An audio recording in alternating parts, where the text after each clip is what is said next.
Oh, I can't have video and I thought it does my picture on the square on the bottom. Right?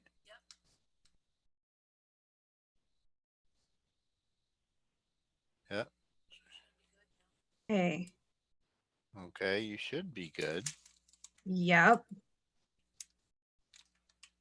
Your co-host.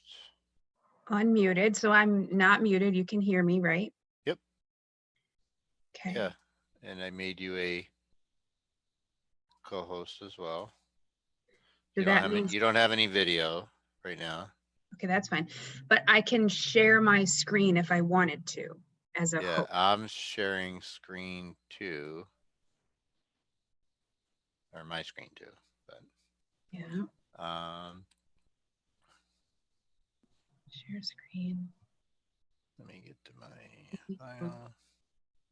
Who can start sharing when someone else is sharing? Oh.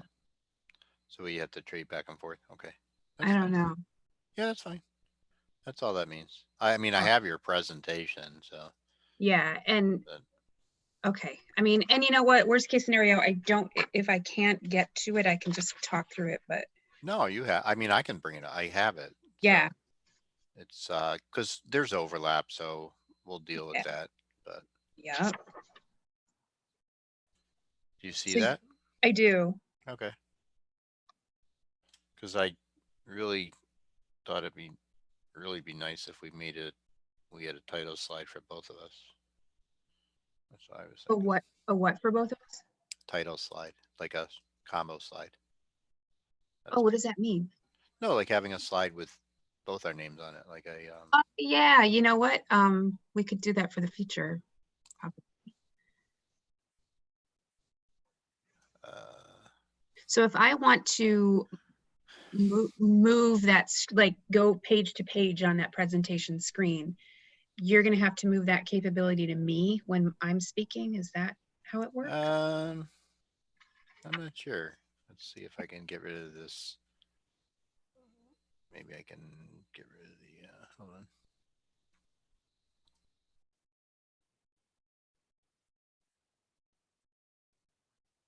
So you've done this before. You've done this webinar already once or twice. Uh-huh. Oh, awesome. Yep. Nervous. Haven't spoken in front of a bunch of people since like January, February. Yeah. Don't worry about Okay. it. I'll be fine. Let's see what we got. No one's on yet, just us. Okay. And I didn't hit record yet, so we're good. Let me, I want to do one other thing.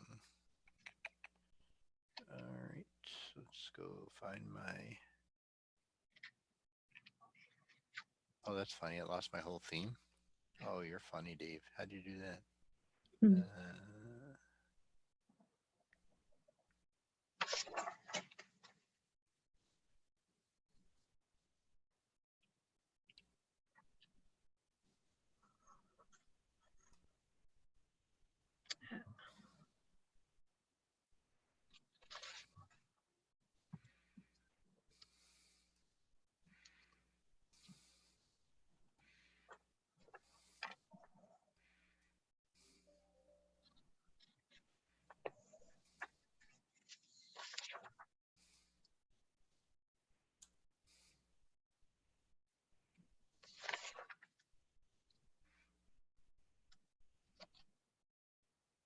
You like that better? Yeah, You can see that, right? I can. Well, all I'm saying is I can throw your slide deck up there. Uh, Once I kind of buzz through mine and I'm gonna introduce you, but you're gonna tell a little bit about yourself. I mean, Sure. I didn't want to read your bio or anything, but Oh, no, no, no, no. This will be just very conversational, I think, and when people ask questions, I mean, the way I typically handle it is to say, if I know the answer, a lot of this is newly enacted, so things are shaking out. If I have an answer to your question right away, then I'll be glad to answer it. But if I don't know the answer, I'll find the answer for you. Yep. You know? We got, Don has joined us. Okay. So we have some people coming on. Will I be video or no? Huh? Will I be with a video or no? What do you mean? Like, Will I have be showing a video, or am I just audio on this? you mean your presentation? No, you'll be able Yeah. to, you should be able to, Jump on with video. Let's see. yeah, I mean, I would drop. Hey, there I am. There I am. Sorry. It wasn't allowing me to do it before. It's strange. Oh, okay. When do Mhm. you see me? I do. I see you. Okay. All right. But yeah, we'll, we got more people coming in. Okay.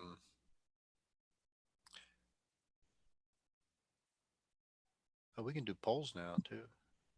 I haven't really done that. That's kind of cool. That's new. I remember that button. Maybe it was there and I just didn't notice it before. Polls. Yeah, if we want to poll the audience with a question. That's fantastic.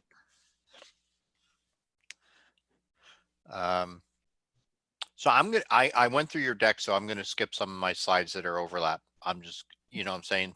Yep. Because I actually, my take is completely different.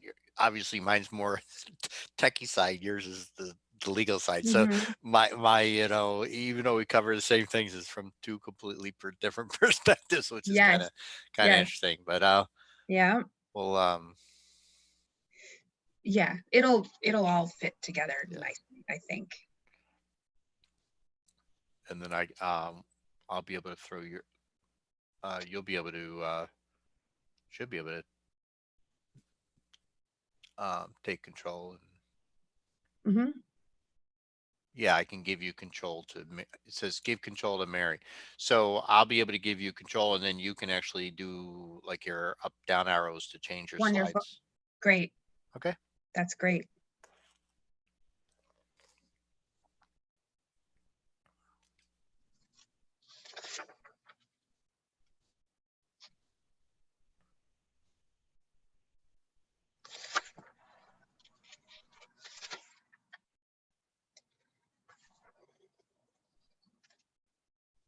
How's the weather in Buffalo? Is it raining?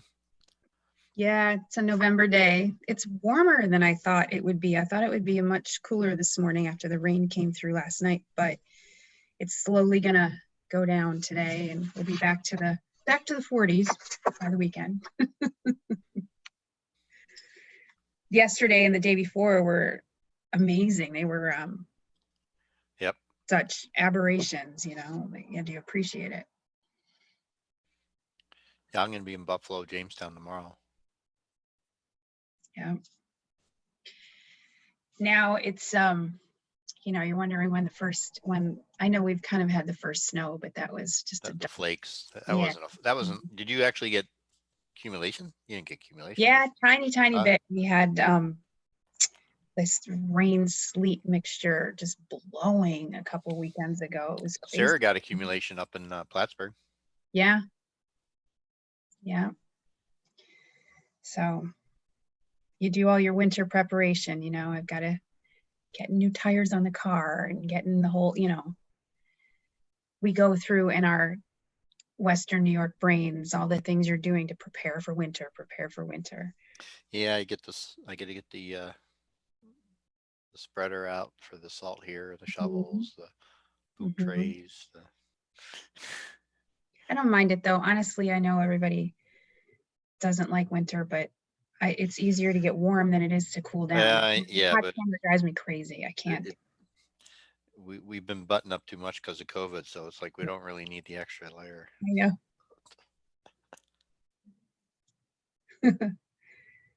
It is true.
Morning, everyone. We'll be getting started in a few minutes.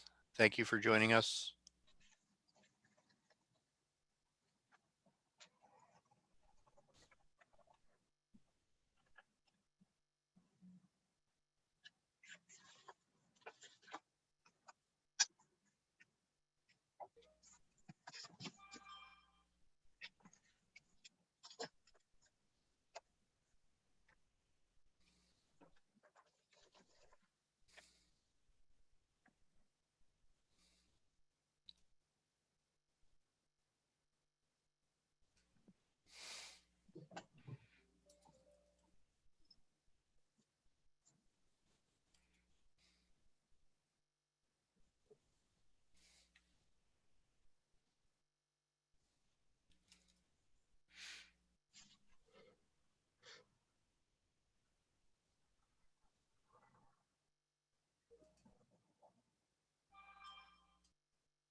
Good morning. We'll get started in just a minute here. Just giving a couple more stragglers time to get in, and then we'll get started. Thank you for joining us today.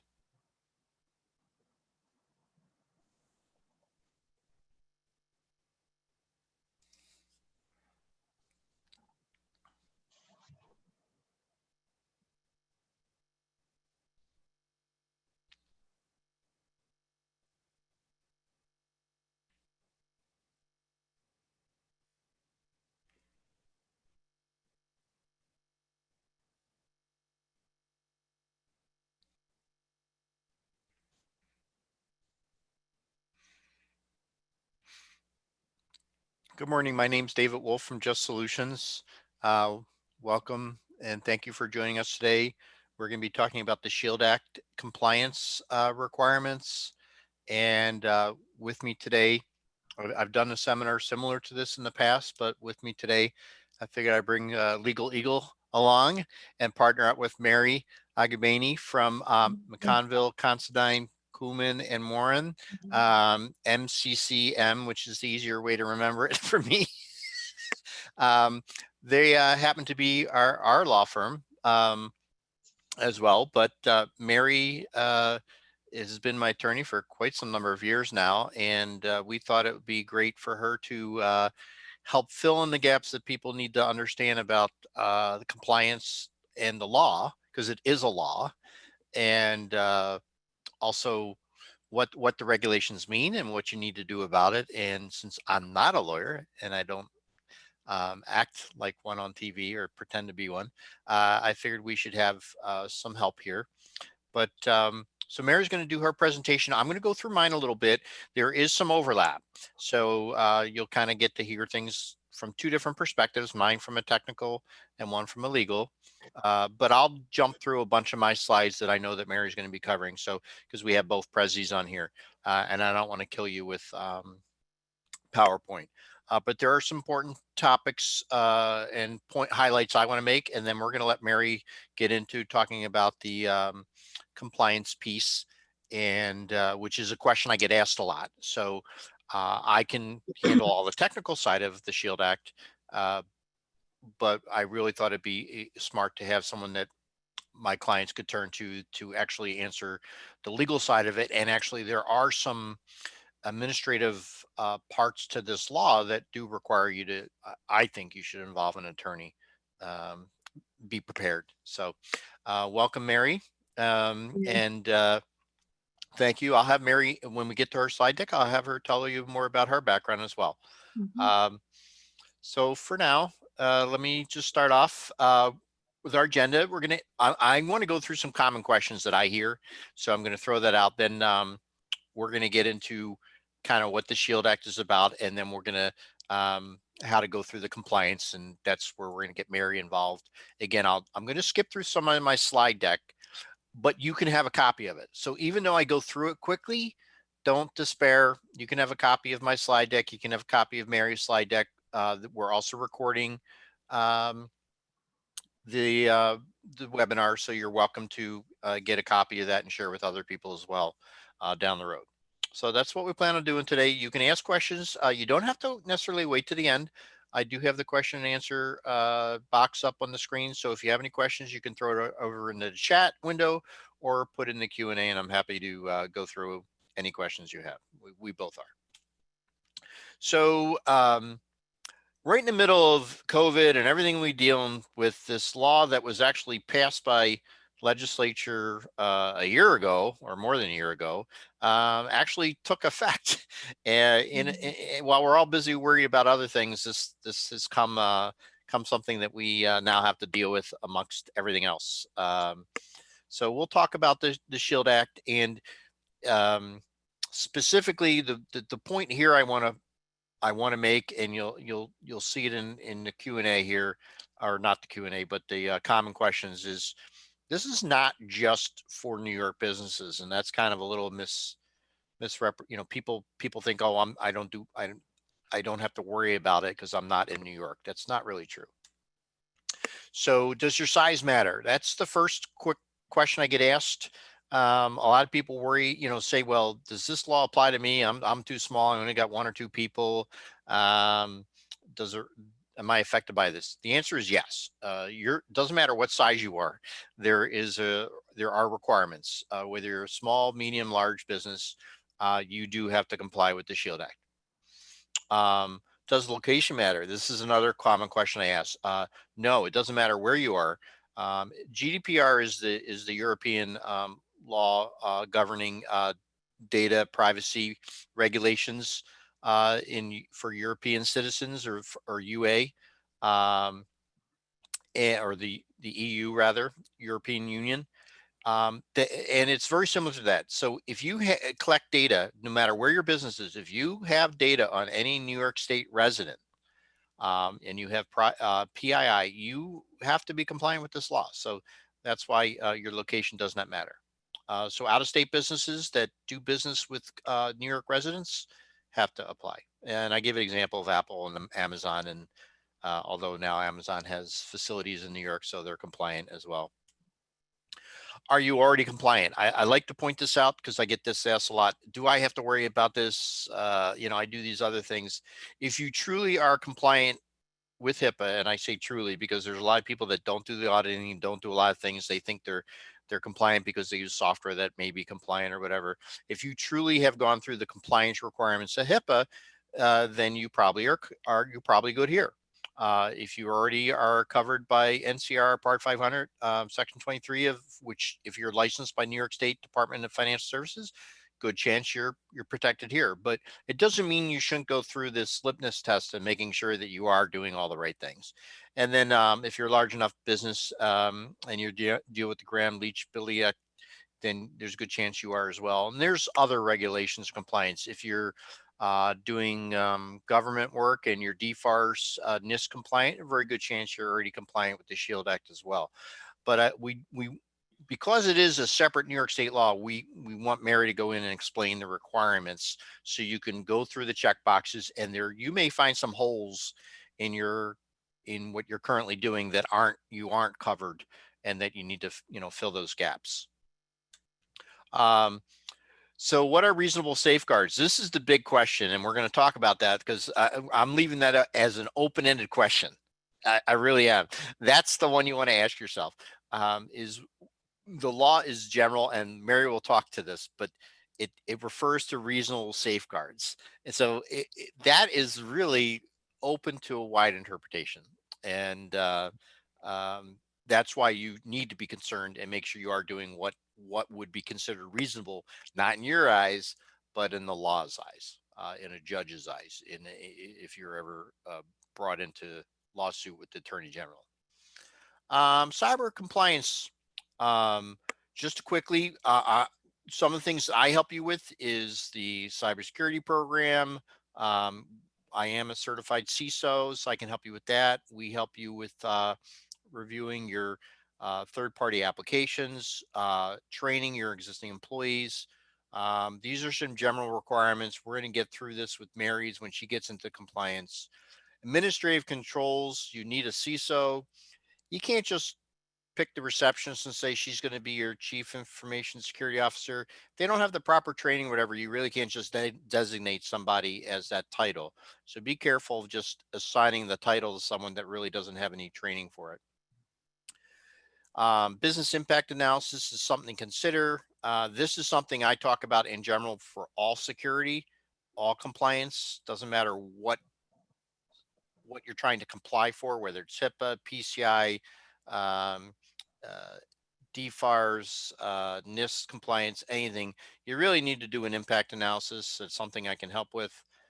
Employee training is probably the number one thing that we find most companies are lacking, next to having a WISP, which we'll talk about. Reviewing of your service providers, knowing who you're dealing with, whether they're being compliant, and then the WISP, which is we'll talk a lot about this, but this is your written information security plan. Um, and emphasis on written, not just up in your head and we're going to do this or that. You actually need to have some written policies, and that's kind of a stumbling block, which we want to talk about helping you with that. Security awareness training, I can help you go through all these, but this is pretty much where we find a big gap for most businesses. They're not doing anything. They're not doing training or phishing with their employees, and you really need to have a continuous program testing. Think of this as just like the annual sexual harassment training you have to do. So when you have a new hire, uh, annually, you want to make sure people are being put through security awareness training, and you want to have it documented, and you want to be able to show that you're making that reasonable effort in terms of training your people, because they are the weakest link. Technical controls. We'll talk about these, but the three main areas that are required that Shield Act talks about is your administrative, technical areas, and physical controls. So I'm just briefly going over these, but um, when you do technical controls, one of the first things you want is a risk assessment. Again, I'm looking at it from a technical standpoint. I help you figure that out, reviewing your network, your software, intrusion protection services and detection services, prevention and detection. That's what the P&D stand for. We want to help you pay attention to those things. We want to make sure a lot of people aren't actually monitoring their firewalls, so we want to do more of that with security, with the security operations SOC, security operations center, monitoring your firewall and your system for intrusions. And then this is the most common one that everyone thinks of when they think of protection. They think of their endpoint protection, and a lot of people just think antivirus. That's just not enough anymore. So we actually do a lot more with endpoint protection. Um, and then DLP is data loss prevention. How do you stop information from leaving or getting intercepted? So encryption becomes a big important step in technical controls. Again, all these things are things that Just Solutions can help you with. Attacks could have been prevented in almost every example of a breach. The breach happened and was detected by a system, but went unnoticed for many months. So that is a real problem that people have, is they're not paying attention and watching. You have this great firewall that's protecting you, but no one ever looks at the logs and sees that someone's been attempting to get in or has successfully got in, and you don't even realize it. So we'll talk, again, you can talk to me about our 24/7 cybersecurity protection, but basically we automatically monitor everything. When we find something, it's analyzed by security analysts, and then you are actually alerted within typically 10 minutes or less. You're alerted of an intrusion or detecting intrusion. Physical controls, we're used to this, lock on the door, passwords and protection, storing our data encrypted, storing it in a RAID protection is one way of protecting your data, backing up your data to tape disk to the cloud, and the disposing of your data, what you have to do in terms of regulations for disposal. And then protection of your data means you have to exhibit that you have these controls in place and you're monitoring them. One of the most common things I talk about is two-factor authentication. If you're not using that, let's get it going. It's pretty much free, almost with most software programs and most websites and things. You can pretty much turn on two-factor on pretty much everything today. So you probably deal with it with your bank. You're used to putting in that code that gets text to your phone or comes to your app on your phone, and you put that in to get you into the banking site. That's what two-factor or multi-factor authentication is all about. Um, and then just a quick summary, my top 6 things that I recommend for cybersecurity recommendations are your awareness training, your DNS or web protection, browser protection, your email security, spam filtering, intrusion prevention with your newer upgraded firewall, and then also local and cloud backup that's encrypted.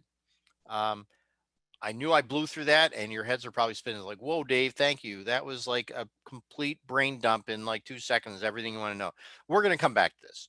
So I want you to think about questions when we're going to go through Mary's presentation. It'd be, I promise you, more detailed and slower than mine. um, but I just wanted to blow through this because there's some overlap, and I just want you to know there's 2 sides to this coin. There's me trying to do the technical things for you to help you make sure you're doing the right things, and then there's the legal side that you really need to be aware of, and that's why we brought Mary along today. So let me switch to Mary's Prezi, and I know that was like your I can hear the laughter.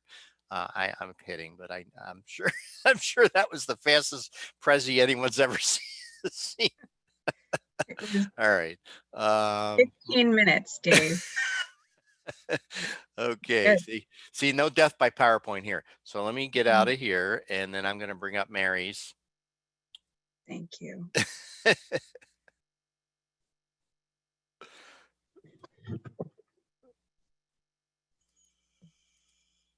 Okay. Okay. And you should, Mary, you can Okay. give it a try, but you should be able to do the remote control, I think, on your, Well, it I'm not says give being control to Mary. So I clicked on that. So see able if you now to can the go. mouse keyboard control to So shift. yeah, your mouse is there. So now see if you can, there you go. Hey, look at that. All right. Well, All that's right. interesting. Wait a minute. Just a moment, everybody. I just want to make sure I've got this going. So So you've got the control now. I don't. If you need me to take it back, let me know. that's okay. Thank you. I just want to make sure. Okay. I think all right, I'm going to go back.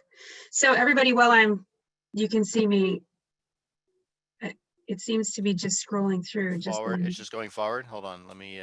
yeah. If you Let can me go get back back. to the beginning. Yeah, I'll go back to the beginning there. Thank you.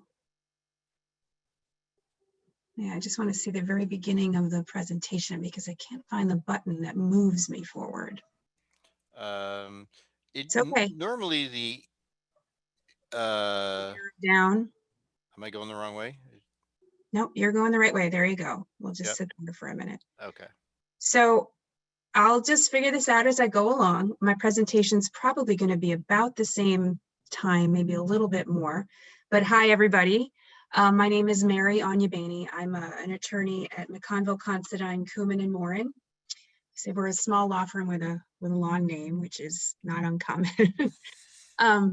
But I've been practicing general corporate law for 17 years. And recently, over the past year, started learning about cybersecurity because the SHIELD Act, came into effect over the course of this past year. There are two prongs to it. And today, just for your information to give you background, I'm going to concentrate on one of those prongs. This is the data security requirement that David was explaining a bit and kind of connecting it to what Just Solutions can do to address that. There are two parts to it. There's also a data breach provision that talks about what if somebody gets in and breaches the information and there's been some kind of breach, and what are the obligations of a business to notify consumers whose information has been exposed. That is a whole other part to this that I'm not going to spend time on right now, only because it would be grouped into a written information security protocol. In other words, how your business addresses breaches would be addressed in that protocol as well. I can touch on that part, but let's go back to the reasonable security requirements. So we'll start here. Disclaimer, the information in these slides and in this presentation is not legal advice, should not be considered legal advice. This presentation is offered only for informational and educational purposes. You gotta love it, I had to put it in. So I'm going to go to the next slide. And if I can get there, David, can you move me to the next screen? I gave you remote. I can take it back on it. Yeah. All right. So we'll sit there. I'm going to just ask you to move it for me because I'm not having success. So for now, what is the SHIELD Act? It stands for Stop Hacks and Improve Electronic Data Security Act. Cuomo signed it into effect last summer, and it's codified in the general business laws of New York State. If you wanted to see the actual language, I can send it to you. But essentially, I want this to be an efficient explanation of what you need to know because your time is valuable. So it expands what already existed in New York State with respect to data breach notification laws and protection requirements. It expands the safeguards, and again, it expands the notification requirements if there is a breach of the information, okay? So you can go to the next slide, David. Okay. Thank you. I'm concentrating on the one prong, the reasonable security requirement. There's a citation for where it exists in the law, but again, the SHIELD Act has a self-described reasonable security requirement. And this is the requirement. This is the actual language I'm giving you in quotes. And I emphasized some of the language on my own, but any person or business. So you don't have to be physically located in New York State to be subject to this law. If you were located in Pennsylvania, but you collect what is called private information of New York State consumers, then you are subject to developing written reasonable security protocols, okay? So this is going to be a little back and forth between the slides because I really want you to understand the definition, and then we'll be smooth sailing after that. So for now, any person or business that owns or licenses computerized data. So we're not talking about physical paper right now. We're talking about computerized data. That includes private information. What is that? I'll explain in a minute. Of a resident of New York shall develop, implement, and maintain reasonable safeguards to protect the security, confidentiality, and integrity of the private information, including and all the way up to disposal of that data. So again, any person or business, if you own or licensed computerized data that includes private information of a New York State resident, you are subject to this requirement. You can move on, David, to the next slide. You would, thank you. So, and you can go to the next one. So I wanted to explain what is private information. How do you know that you are collecting what the law means when it says private information? We are always obsessed with definitions. So private information, I just laid it out there for you. It is personal information. On the previous slide, if you can flip right back there, that is any information about a natural person. Let's just say your name, my name, Marianne Bainey. You can flip back to the next slide, David. Thank you. So private information is that personal identifier, that personal information, but it has to be in combination with some data elements that I'm going to show you in a second. When either that data element or the combination of the personal information plus the data element, if it's encrypted or it's not encrypted. So we're talking about personal information that is in combination with some data elements. And if you want to flip to the next page, David, these are the data elements they're talking about. So if you, in other words, if your business houses, licenses my name with my social security number, or my name with my driver's license number, or my name with an account number, whether or not it's password protected, you have my private information. Because I'm a resident of New York State, you are subject to this law. So I just wanted to clarify what we're talking about when we talk about private information. If you flip back to the past slide. They also, I just want to point out, are including biometric information now. So Yes. if you're doing fingerprint scanning or anything like that, you're collecting it. Yeah. So that's the thing. Oftentimes I find what's most confusing is kind of figuring out, first of all, does this apply to me? You know, I mean, I don't want to know how the car works. I just want to be able to drive it. If it doesn't apply to me, I don't want to know. Right? So I'm trying to help you understand that it may apply to you if your business fits this particular description that I'm providing. The other element that is also private information. So we talked about this little number one here, personal information in combination with those data elements. That aside, private information is also considered a username or email address in combination with a password or a security question and an answer that would permit access to an online account. So if you are housing or licensing a username in combination with a password or a security question, that's private information. So I hope that's clear, because that definition can be a little bit, you know, it's expansive, but it covers a lot. And when you think about it, the way I see it is pretty much every business is going to house some of this information in your systems.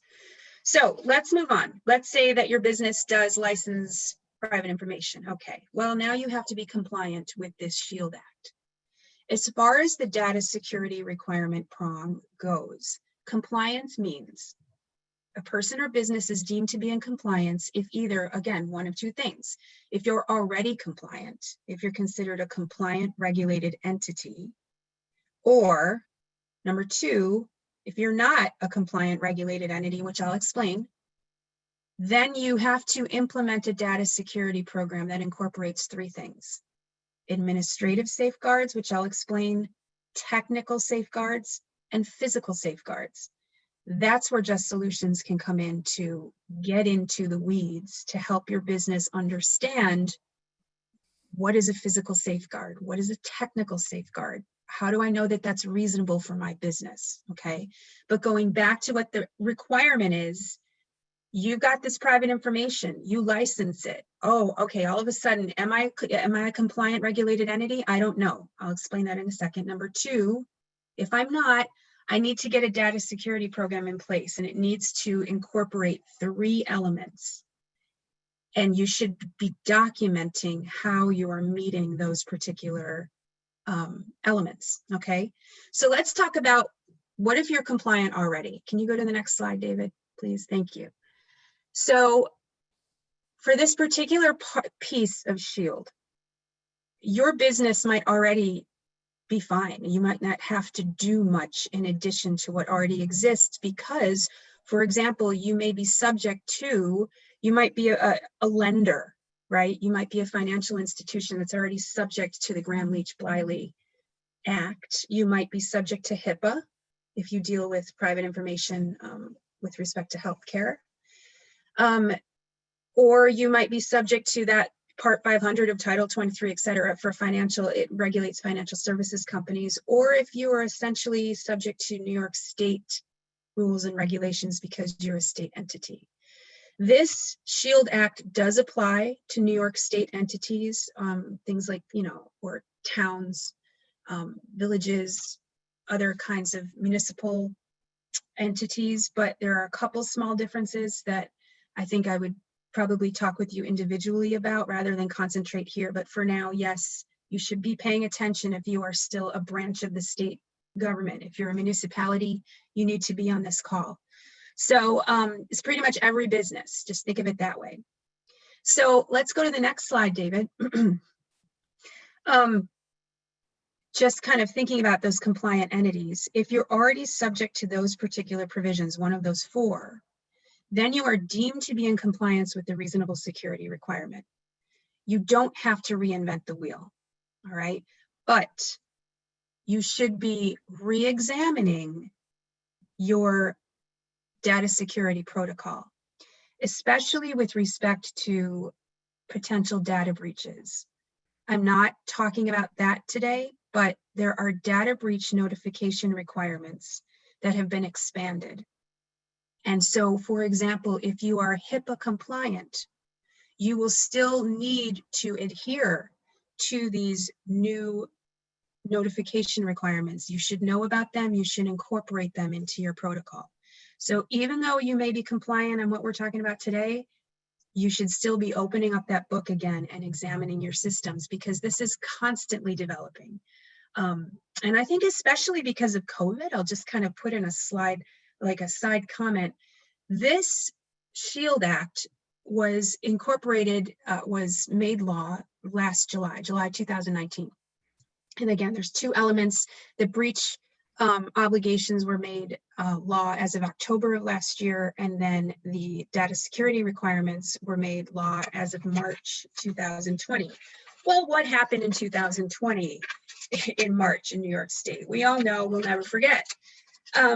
And it's interesting because the more people are working from home, the more platforms, the more security issues companies are seeing, and the more malicious, as though it wasn't already malicious out there. The dangers seem to be only increasing because companies are allowing and requiring so many to work from home. Now you have to deal with other security issues that may not have been as prominent if everybody was in one physical space. And David can probably expand on that in a bit, but I just wanted to offer that. It was almost as though it was, I'm not going to say meant to be, but I'm thankful that these requirements have come into play because they're making people pay attention to something that already was, increasing in importance.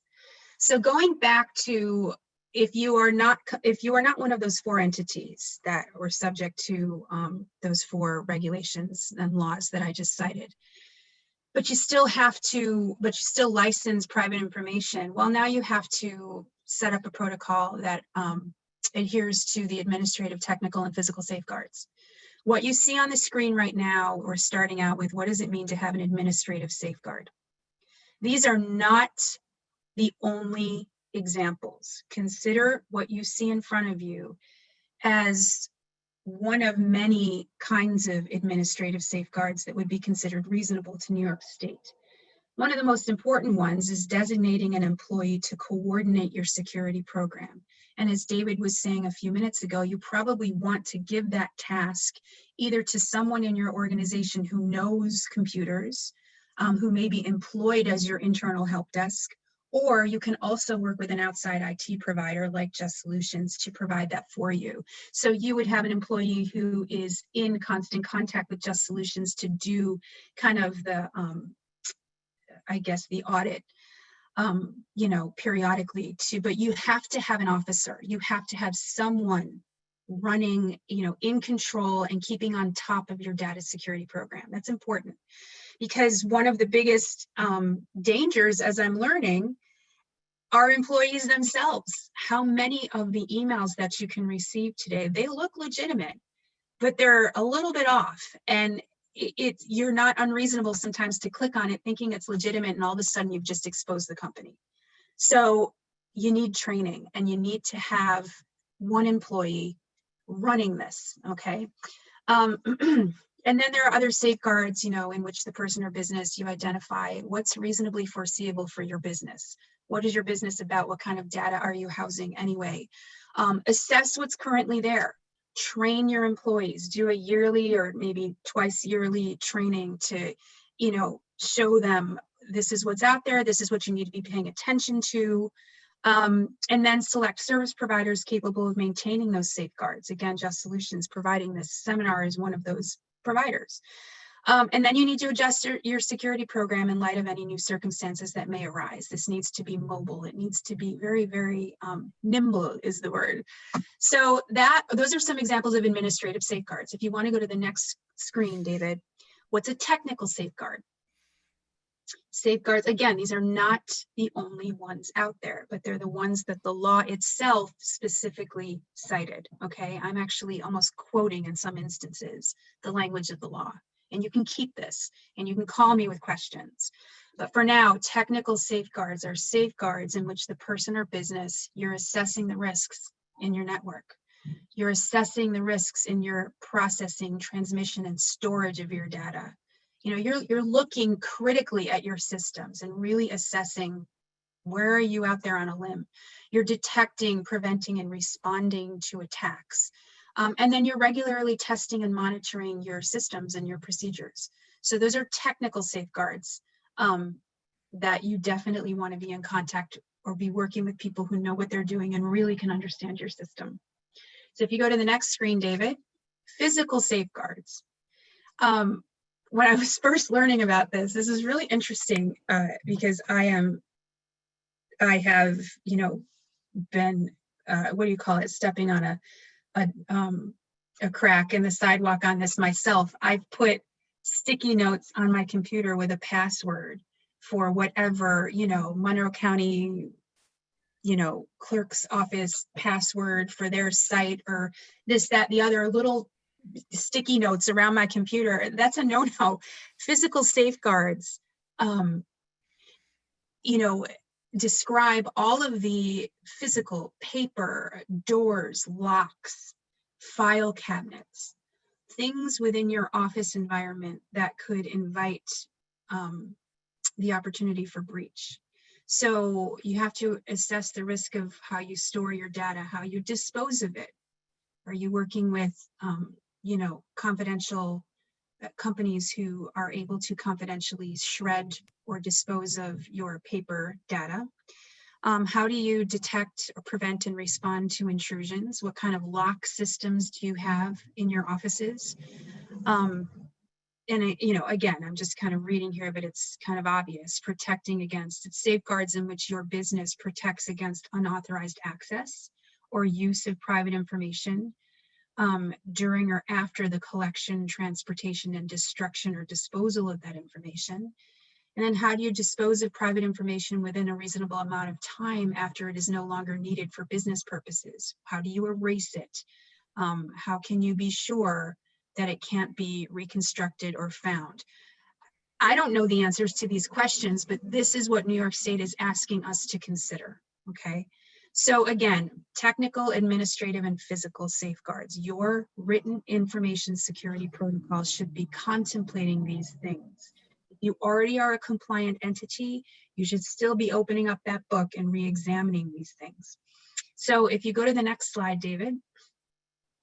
What if I'm a small business? What if this is overwhelming to me? How do I do this? I don't know how much this is going to cost. This seems impossible. Well, New York State has made an exception for small businesses that you are deemed to meet this reasonable security requirement if your security program contains, again, that old word reasonable, administrative, technical, and physical safeguards that are appropriate for the size and complexity of your business and the scope of it and the sensitivity of the information that you collect. So that would be up to you to decide if your system, if your protocol is reasonable to address what I just said. But it doesn't even come into play unless you are defined as a small business. A small business, here's the definition: any person or business with, number one, fewer than 50 employees. Number two, less than 3 million in gross annual revenue in each of the last 3 fiscal years. Or number three, less than 5 million in year-end total assets calculated in accordance with GAAP. So there are thresholds that one needs to meet in order to be considered a small business in New York State. If you meet these, and again, if you want to talk about specific to your business, you can talk to me anytime. We can figure that out. But even so, you're already deemed to meet this SHIELD Act data security requirements, so long as you have a security program that works for you and that you can show is reasonable, because you've got the administrative protections, you have the technical protections, you have the physical safeguards. And if challenged, you could show how that is reasonable for the information that you are protecting, okay? The rest of us, you're not a small business. You've kind of got to, I'm not going to say start over, but you really need to like do this from, you need to really maybe rewrite a program or write a program if you don't have one. So can you go to the next slide, David? I'm almost done. But again, this is just kind of a general overview of what the law is asking us to do. What if you don't do it? Well, there are violations and penalties. There always are. And this one in particular may not seem so, I guess, so oppressive, but what I want to caution you on is that what I'm about to explain can be lumped together with penalties if you do not follow the data breach compliance, if you don't follow the data breach provisions with respect to notifying consumers if their information has been accessed. That's the second prong of SHIELD. Those particular damages combined with the damages that specifically relate to your protocol can really be hefty. So just starting with these particular penalties, if you fail to comply with this reasonable security requirement, you will have been deemed to have violated the law cited here, okay, consumer protection laws. The New York State Attorney General could sue you. No private citizen can sue you because their data was breached or you didn't have a program that they deem to be, sufficient to protect their data. They can't sue you in court right now, but the Attorney General could. And civil penalties are, for this particular provision, no more than $5,000 for each violation. And it's all specific to the, circumstance, what happened, what kind of danger are we in? But these can add up quickly. So be mindful of those penalties. I think that's the last slide I have. Yep. Yeah, for this. So kind of coming back to center, why are we telling you this? Number one, it's a super important update to the data protection, the data security laws in New York State that pretty much every business is subject to. You need to understand what it means. You need to also understand what you need to do. And number one, go back to what may already be in play for your business. Pull it out, start critically looking at your systems. What you probably need to do, New York doesn't specifically require it, however, it is strongly encouraged to put a written data security program in place to address those 3 protections that we were talking about. And you could work with me to do that. You can work with Just Solutions to examine your system, see some of the gaps, address them, and then write a protocol to put in your files, to pull out, to monitor, to give to your information security officer, and to have in play, because all it takes is one incident to, I mean, you should probably think about this like businesses think about a disaster preparedness plan, because this is a cyber world disaster preparedness plan. That's essentially what it is.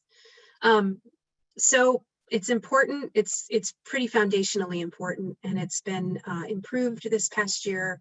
And when COVID hit, it kind of went into the background because everybody was dealing with that. But now that people are emerging, being able to live with COVID for a while, they're going back to, oh yeah, what were we supposed to do with Shield? And that's why we're doing these webinars, to kind of remind you, to bring you back to understanding that we need to move on this. So So thank what's you. interesting is it's actually the breach. They've expanded the breach wording too, to include an internal breach, someone who is not authorized to go into customer files or personnel files that did go into them. Yeah, That exactly. that's considered a breach. It's not just. I just want people to realize it's not just external breaches that we hear so much about in terms of, these hackers or people getting into our systems, or data exfiltration where they come in and steal data. This law is also saying, if one of your employees, maybe someone in a warehouse or Mhm. manufacturing, or someone who janitor, third party Right. cleaning service, someone else got access into information that's protected, that's considered a breach by New York State. So I want you to realize that they've expanded that to include those kinds of situations as well. Right. And Uh, I'll totally interrupt you for a second, okay. David. And I'm sorry about that, but I'm going to do No, it that's anyway. fine.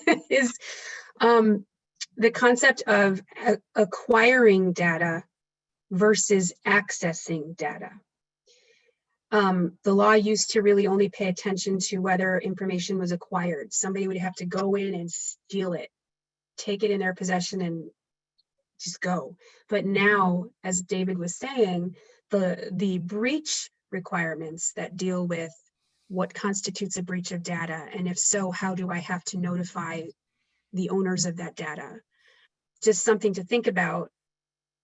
Now we are also considering a breach to mean the access to that information. So in other words, was someone who was not authorized, an unauthorized person, or a person without valid or authorization, was that information viewed by that person? Was it altered by the person? They didn't have to extract it and take it home, but did they do something with it?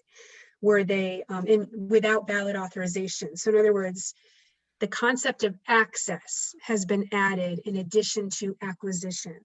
So again, this is very, very broad at this point, and you have to be thinking in those terms. That's all. There's one thing up here that I wanted to bring up, which I thought was really interesting.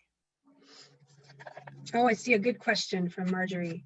Must you meet all three requirements to be considered a small business, or only one of the requirements?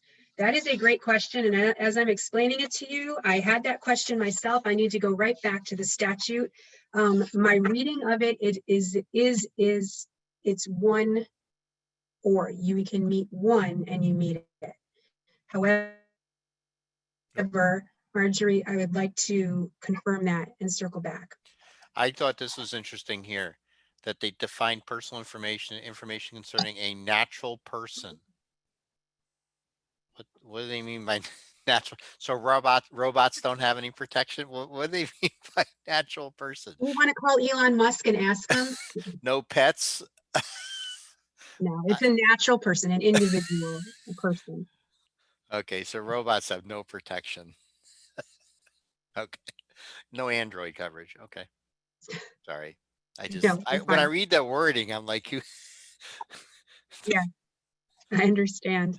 And oftentimes when the statute is coming out, again, I will kind of indicate to everybody that, it needs time to shake out. It needs time to have cases come up to see how courts would interpret this language. It needs guidance to come out, and that takes a couple years. So, I've had some really, really good questions come up on this before. And I will look into the small business definition for you, Marjorie, in particular. But the way I read that, it's almost taken directly from the statute. It is or.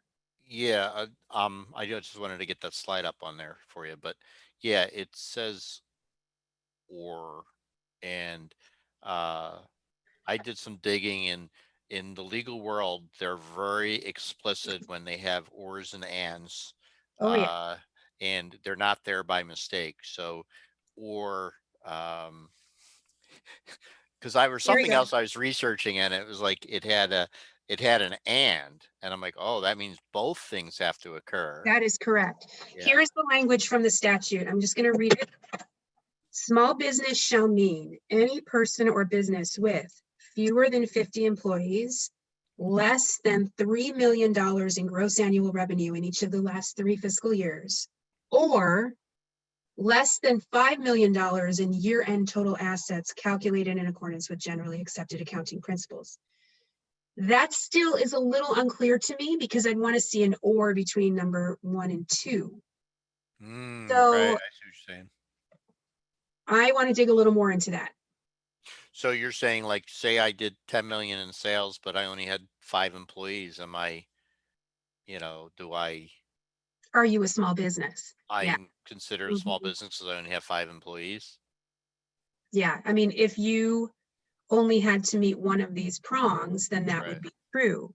But if one exists on its own, but then you have to meet one or two of the 2 or 3, the 3,000 or the 5 million, then you wouldn't be a small business. The problem, what I have a problem with the way the law is written, or what is frustrating, which we typically run into, is when they use terms like reasonable, and you can actually, look up the legal term of reasonable. Mhm. That's so wide the interpretation that Oh, it is. It is. um it's your jury of your peers if you have to go to court or whatever, Mhm. What what's do they? considered reasonable. That's Yeah, like, how long's a piece of rope? That's like the right.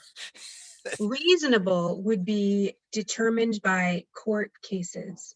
It Mm, would be specific to each situation. What might be reasonable for my business may not be reasonable for your business, gotcha. because what I do is different from what you do. The information I have is different from yours. So that's why, specific to small businesses, if you have a program that works for you, you have to be able to back up as to why. And so, consider it in light of all the different dangers we've been talking about. Does your system need updating? Does it I've really got some cover? I've got some other questions here too. Yeah, Um, how does one book a consultation, create a plan, and stay in compliance? Well, we can reach out to you, and just you can email us, and you can email us. I have our contact information. I'll throw my yeah, contact information up there. yeah. Um, Please feel and free to contact me. yeah, you can you can contact myself or email Allison, and we can get you Mary's contact information. We can share that with you. Um, Isn't enough to have role-based security control by super user to control the data access security compliance is user level part of the system. Uh, Actually, what they talk about there is role-based security is important. However, you really need to have division of labor, and there needs to be checks and balance, because that super user themselves can become an issue. So um, even a super user should not be accessing data as a super user. They should be accessing data as a normal user. So everything is tracked and regulated. So um, that's a whole area in terms of your security protocols that you have to put in place. But there is a really a direction the industry is going in of two things: zero trust and least access rules. So the days of having someone who's super user or root should be diminished. And one, I'll give you a great example: the Snowden case. If you paid attention to Snowden and all the story went back there, is the reason he was able to exfiltrate the data was because he was a sysadmin and he had roles and capability as a sysadmin. Well, when he became it, and he didn't have access to data and data analysis, well, his role changed and he got put into data analyst role, data security analyst role. And now he had access to data. Well, they never revoked his system admin rights. So he had the ability to put in a memory chip flash drive into his computer and take data and put it onto the memory chip and then steal it out inside the Rubik's Cube. If Mm, they had revoked his system admin privileges like they should have when his role changed, then he would never have been able to steal that data. So mm, their own policy and procedures there in place, but they didn't follow it.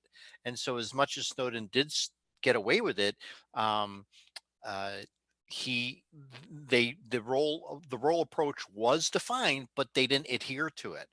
mm. So again, that was a separation of labor and roles, but it wasn't adhered to, and that's how Snowden was able to steal the data that he shouldn't have been able to. Yeah, and what I'm gathering from that in terms of where we are now, it's just another reminder of this is Sure, something someone. that needs to be actively engaged with all the time now. I mean, it really, the computer security systems need to be a daily concern. Yep. So yeah, role base is good. Um, Even for admins, and we've done that here. Um, and we vaulted passwords as well, so we can track access to systems separately. Someone asked if I could put up the tech safeguards from my Prezi. I Let me know if this was the slide you were looking for. I think this is the general one that kind of lists, combined all of them into one Yeah. as some recommendations. But that was a question I had. Um, any any other questions? I don't see any new ones coming in. I hope you found our presentation today informative. I always learning new stuff about this and Mhm. learning the interpretation of it. I will emphasize the WISP that Mary does Mhm. is is really critical because it actually will help you guide you, which again we didn't get into, but if there is a breach, what you do. Who do you call? Mhm. Who do you alert? Um, because one of the things I was mentioned earlier that Mary mentioned about how a person can't sue you. It's the attorney general right now is the only Mhm. person can sue you. But guess what the attorney general put right on their website? Fill in the form to report any business that you think has violated the Shield Act. So anyone can be a whistleblower. Any employee, any customer can log an entry into the Attorney General's office, and I can promise you, um, they will investigate those entries into their system and their reporting on their website. So they kind of gave a direct access to the consumer to report if they think the Shield Act has been um, violated on the Attorney General website. So I just wanted to make you aware of that. So although someone may not be able to sue you directly, they can sure make your life miserable by, Mhm. um, you know, contacting the Attorney General's office and making a big stink as Yeah, well. right. And I mean, I don't want people to lose a crazy amount of sleep because you can drive yourself crazy with this stuff. I mean, where does it end? But I think about it in terms of what is the best I can do to make sure that my company is doing the best it can to address these dangers. You know what Mm. I like to tell people, because a lot of people, I mean, I really didn't know about this until I got into into the computer industry and everything, but NIST, the government has an organization, um, a National Institute Science Technology, that puts out standards, and it's a collective think tank, and through committees and lots of reviews and effort, is they come up with these NIST standards. And NIST 800 refers to technology, and 800 171 and 853, which you can Google this, you can read it, I can share documents with you. But if you work towards following any of those NIST regulations, you totally meet the letter of the law, because you're everything in there, they define all of it. They talk about the protocols, they talk about the security, they talk about more than even what the Shield Act refers to. So what I try to get people to understand is if you work hard at getting just yourself compliant with the right framework, then anything that comes along, you're good with. HIPAA comes along. Oh, I'm good with that. I'm already doing everything. Shield comes along. I'm good with that. PCI compliance. I'm good with that. So if you follow some of these frameworks that are out there that are shared for free by the government, um, they become a good, again, not a lawyer, but that becomes a great defense on Mary's part to say, hey, look, my client is following the NIST recommendations and doing everything they possibly can do. um, Mm, that becomes a very strong, what I say in my view, a defense, I guess. mhm. Does that make sense, Mary? Absolutely. Okay. Well, thank you everyone for joining us today, and we will be happy to send you our presentations. Just shoot us a quick email, and if you'd like to set up a consult, we'll be happy to do that as well. We're here to help you. And again, any other questions, you're welcome to email us. Um, it's very important to kind of share and explain this stuff so you know what you Mhm, have to do, because we're challenged so many different ways as a small business. So, mm. but thank you, Mary, for joining us. Of course. Thank you so much for having me. All right. Thank you, everyone. Have a great, Have a good wonderful day. day. Bye.